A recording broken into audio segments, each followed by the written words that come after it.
7ই December থেকে আসছে নতুন 3 ধারাবাহিক। কন্যাদান প্রতিদিন রাত 8:30টায়, হারানো সুর প্রতিদিন রাত 9টায়, সরস্বতী প্রেম প্রতিদিন রাত 9:30টায়।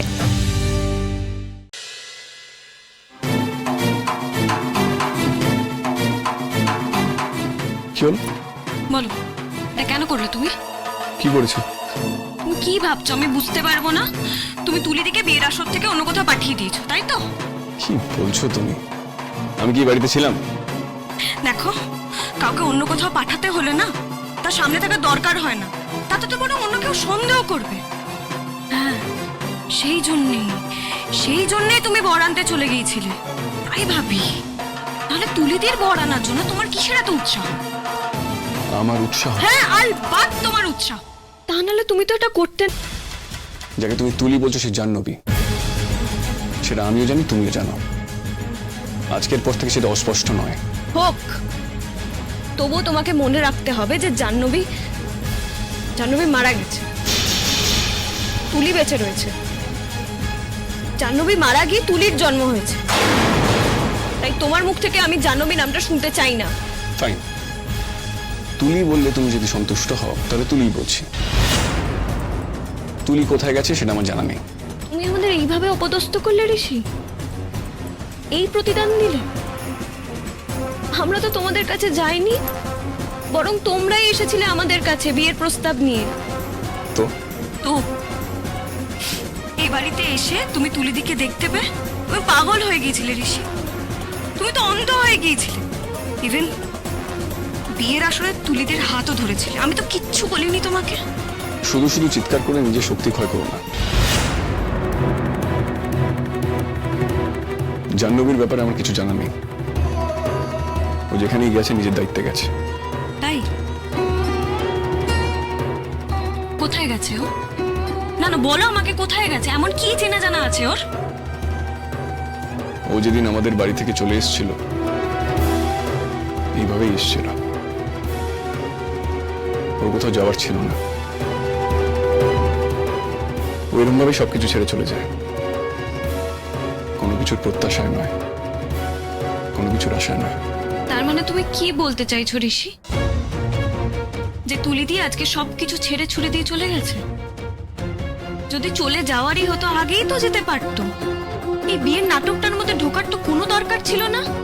সেটা তুমি তুলিকে জিজ্ঞেস করো না, কারণ তুমি তুলিদিকে বারবার বাধা দিয়েছো। তুমি উস্কেছো তুলিদিকে। আমি উস্কেছি? আলবাত তুমি উস্কেছো তুলিদিকে। কেন তুমি বলনি তুলিদিকে যে বিয়েটা না করতে? তুমি বারবার করে বলনি যে এই ছেলেটার সঙ্গে বিয়ে না দিতে? তুমি বলনি তুলিদিকে যে বিয়েটাই জীবনের একটা অপশন নয়? কি বলেছো কি বলনি বলো? হ্যাঁ বলেছি। আমি যেটা বিশ্বাস করি আমি সেটাই বলেছি। তাহলে কেন বলছো ঋষি? কেন বলছো তুমি উস্কাওনি? ওটাকে উস্কানো বলে না, আমি একটা ভালো সাজেশন দিয়েছি। ভালো সাজেশন? কিসের ভালো সাজেশন? ও রাইট, তুলিদের যদি অন্য কোনো ছেলের সাথে বিয়ে হয়ে যায় তাহলে তো তোমার খারাপ লাগবে। তাই জন্যই তো তুমি এই সাজেশনটা দিয়েছিলে, তাই না ঋষি? কি ভেবেছো একই জীবনে তুমি তুলি ওলি দুজনকেই রেখে দেবে? আসলে তুমি না তুলিদিকে নিজের সম্পত্তির মতন করে রেখে দিয়েছিলে, তাই না? দেখো, তোমার মনের মধ্যে যদি ইনসিকিউরিটি থাকে তাহলে আমার কিছু করার নেই। আমি জাহ্নবীকে আটকাইনি, আমি জাস্ট ওকে বলেছিলাম বিয়েটা করতে না। ও হ্যাঁ, তাই তো। আর যেই দেখলে জাহ্নবী বিয়ে না করে পারছে না, আমাদের বাড়িকে ফেস করতে পারছে না, তখন তুমি কি বললে? হ্যাঁ রাইট, তুমি বললে যে ঠিক আছে তুমি বিয়ের আসরে বসো, বর আসার আগে আমি যেভাবেই হোক তোমাকে বাড়ি থেকে বের করে দেবো, তাই তো? সেটাই করেছিলে তো? মুখে বার করার জন্য আমার সাহায্যের কি প্রয়োজন? তুমি জানো কোথায় গেছে? দেখো, আমি তোমাকে বারবার বলছি, ও যখন এর আগে চলে গেছিল তখনও আমরা জানতে পারিনি ও কোথায় গেছে। ওইসবে পরোয়া করে না, ওইসবে তোয়াক্কা করে না। ও নিজের মনে মনে যেটা বিশ্বাস করে সেটাই করে। তাহলে এখন কি হবে? এখন কি হবে সেটা আমি কি করে জানবো? তোমাকে তো জবাবদিহি করতেই হবে ঋষি। আমার বাপের এই অপমানের জন্য জবাবদিহি তো করতেই হবে তোমাকে। আমি কেন জবাব দিতে যাবো? আমি তোমাদের বাড়িতে ইনভাইটেড গেস্ট। অন্য সবাই যেমন এসছে আমি তেমন এসছি। সবাই খুব ভালো করে জানে আমি সেই সময় এখানে উপস্থিত ছিলাম না। দেখো, জাহ্নবী কোথায় গেছে সেটা আমার জানা নেই। তোমরা বললে আমি খুঁজতে বলতে পারি, এর বাইরে আমি কোনো রেসপন্সিবিলিটি নিতে রাজি নই। তাহলে তুমি সোজা কথা সোজা ভাবে স্বীকার করবে না, তাই তো? কোনটা সোজা নয়? তুমি যেটা বলছো সেটা সোজা নয় ঋষি। তুমি সত্যি কথা বলছো না, তুমি বানিয়ে কথা বলছো। আমি বানিয়ে কথা বলি না। এই বানিয়ে কথা বলার আমার কিছু নেই। আমি সত্যি কথা বলতে পারি। দেখো, সত্যি যদি আমি জাহ্নবীকে কোথাও পাঠিয়ে দিতাম, হয়তো দিতাম। অ্যাটলিস্ট এই বিয়েটা করার থেকে ওর বেটার হতো। ওর একটা ভবিষ্যৎ আছে। আমি চাই না ও বিয়েটা করে স্টাক হয়ে যায় কোথাও। কিন্তু আমার চাওয়াকে জাহ্নবী গুরুত্ব দেয়নি। জাহ্নবী শেষ পর্যন্ত বলে গেছে যে ওই বিয়েতে খুশি। ওনাকে ওই পার্থ ছেলেটাকে বিয়ে করে তাকে স্বামী হিসেবে মেনে নিতে চায়। তাই আমাকে তার জীবনে আর ত্রিসীমা নিয়ে আসতে দেয়নি। দেখো, আমি চেষ্টা করিনি সে কথা বলবো না। আমি চেষ্টা করে ফেলিয়ার হয়েছি। আশা করি তুমি আমার কথা বুঝতে পারছো।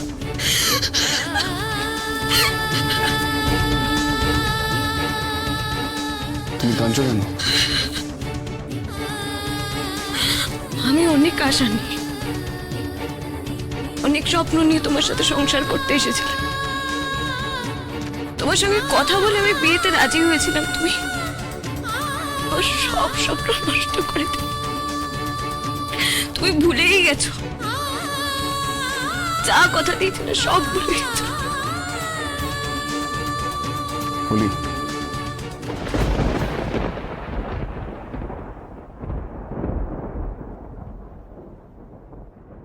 আমার সব মনে আছে। তোমার কিচ্ছু মনে নেই। বলি, আমি তোমাকে বারবার বলছি, তুমি কোনোদিন প্রমাণ করতে পারবে না যে আমি জাহ্নবীকে সরিয়ে দিয়েছি। আমি নিজেও এখন অবাক। আমি নিজেও এখন বিস্মিত যে ও কোথায় গেল। ও নতুন করে একটা জার্নি শুরু করতে যাচ্ছে। বাই দ্য ওয়ে, তোমাকে একটা কথা বলা হয়নি। ও চাকরিটা পেয়ে গেছে। তো তাহলেই ওকে সহজে খুঁজে বার করা যাবে। হ্যাঁ, ও যদি চাকরি জয়েন করে তাহলে আমি বুঝতে পারবো ও কোথায় পোস্টিংটা নিয়েছে। আমি জেনে যাব। কিন্তু ও যদি স্টেটের বাইরে কোথাও যদি পোস্টিং নেয় তাহলে খুব ডিফিকাল্ট হবে জানার। কিন্তু ডিফিকাল্ট যতই হোক, জানতে যে পারবো না তা নয়। আরেকটা ব্যাপার, ও রিটার্নে টপ করেছে, তো she is already the talk of the town. সবাই ওর ব্যাপারে খোঁজ খবর রাখছে। সবাই মোটামুটি জেনেই যাবে ও কোথায় জয়েন করেছে। হ্যাঁ, প্রোভাইডেড ও যদি সিদ্ধান্ত নেয় ও চাকরিটা করবে, তাহলেই জানতে পারবো। কিন্তু সেই খুঁজে লাভ কি? আজকের দিন ও যদি চাকরিটা জয়েন করে তাতে ওর অনেক পাওয়ার।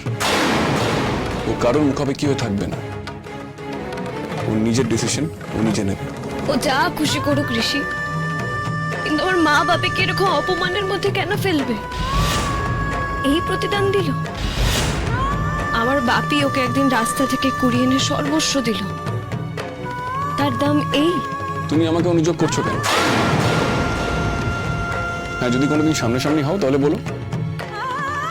আর এখন যে দরজা বন্ধ করে তুমি আমার সঙ্গে কথা বলছো, বরপক্ষে লোকেরা সন্দেহ করবে। সবার সামনে আমাকে এখানে টেনে এনেছো। চলো বাড়ি চলো, বাড়ি গিয়ে বলতে হবে সত্যি কথাটা, যে জাহ্নবীকে খুঁজে পাওয়া যাচ্ছে না। ঋষি, তুমি খুব খুশি হয়েছো না? আমি খুশি হয়েছি। কেন? এই যে জাহ্নবীকে বিয়েটা করতে হলো না। জাহ্নবী বিয়েটা করলে আমি অখুশি হয়ে কি করতে পারতাম? ওর সঙ্গে তো আমার যোগাযোগ রাখার কোনো উপায় ছিল না। তাহলে আমার খুশি হওয়ার কারণটা কি? ঋষি, কষ্ট হচ্ছে না তার জন্য খুব? আমার কষ্ট হচ্ছে কি হচ্ছে না সেটা পরের প্রশ্ন। সেটা তুমি জানতে চাওনি। তুমি যেটা জানতে চেয়েছো আমি সে উত্তর দিচ্ছি। তাহলে আজ থেকে তোমার আর আমার জীবন থেকে জাহ্নবী সরে গেল, তাই তো? শুধু তোমার আর আমার জীবন থেকে নয়, আমাদের চেনাশোনা সকলের জীবন থেকে জাহ্নবী দূরে সরে গেল। তাহলে এখন এদিকটা সামাল দেবে কি করে? যা সত্যি তাই বলবে। জাহ্নবীকে পাওয়া যাওয়ার পিছনে তো আমাদের কোনো হাত নেই, সুতরাং আমাদের কিছু করার নেই। আর আমার মা বাবাকে যে এতগুলো কথা শুনতে হবে তার কোনো দাম নেই।